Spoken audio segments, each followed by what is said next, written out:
والصلاة والسلام على رسول اللہ قال النبی صلی اللہ علیہ وسلم من ترک الصلاة فقد کفر۔ میرے آقا و مولا صلی اللہ علیہ وسلم نے فرمایا جس نے نماز کو ترک کیا گویا اس نے کفر کیا۔ یہاں صحیح ابن حبان کے اندر امام حبان رحمۃ اللہ تعالیٰ علیہ نے یہ بیان، اس کا معنی یہ بیان کیا، فرماتے ہیں کہ یہ جو نماز کو چھوڑنا ہے، نماز کو ترک کرنا ہے، یہ کفر کی ابتدا ہے۔ چونکہ نماز چھوڑے گا تو مختلف گناہوں کی طرف بھٹکے گا، مختلف گندگیوں کی طرف منہ کو مارے گا، اور یوں وہ گناہوں کی لذت کی وجہ سے مزید گناہوں کے دلدل میں پھنستا چلا جائے گا۔ جب مزید گناہ کرتا چلا جائے گا تو یہ کفر کے پہلے شعبہ میں سے ایک شعبہ یہ ہے کہ نماز کو ترک کرنا۔ یہ کفر کے یعنی ابتدا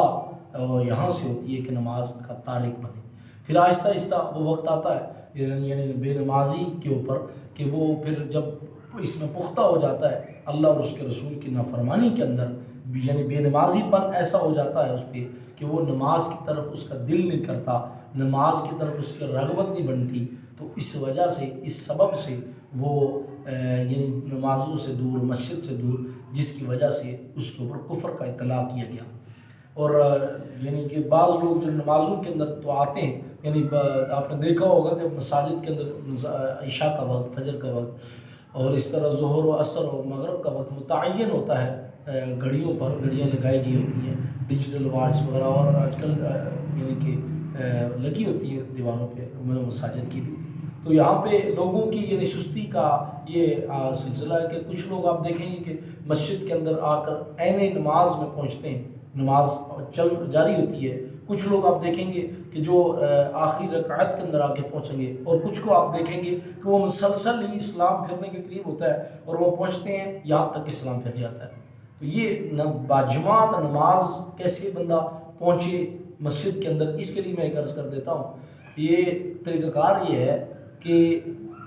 صرف ذہن بنانے کی بات ہے، بندے کا ذہن بن جائے، اور آپ نے یقیناً ایسے لوگ بھی اللہ کے فضل سے آج بھی موجود ہیں جو اذان سے بھی پہلے مساجد میں آ جاتے ہیں، جو اذان ہو رہی ہوتی ہے مسجد میں آ جاتے ہیں، جو آ کے سنتیں تسلی سے سنتیں ادا کرتے ہیں، جو لوگ آ کے اپنے اچھے انداز میں تلاوت قرآن کرتے ہیں۔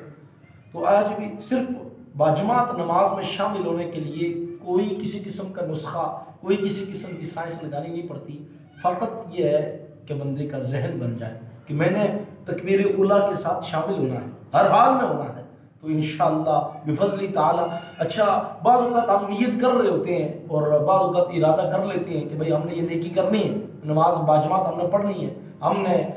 تہجد پڑھنی ہے، ہم نے فجر اٹھ کے پڑھنی ہے، لیکن ہم وہ کر نہیں پاتے۔ علماء نے یہ وجہ بیان کی ہے کہ وجہ یہ ہے کہ گناہوں کی کثرت کی وجہ سے دل اتنا سیاہ ہو چکا ہوتا ہے کہ اللہ تعالیٰ نیکی کی توفیق نہیں دیتا۔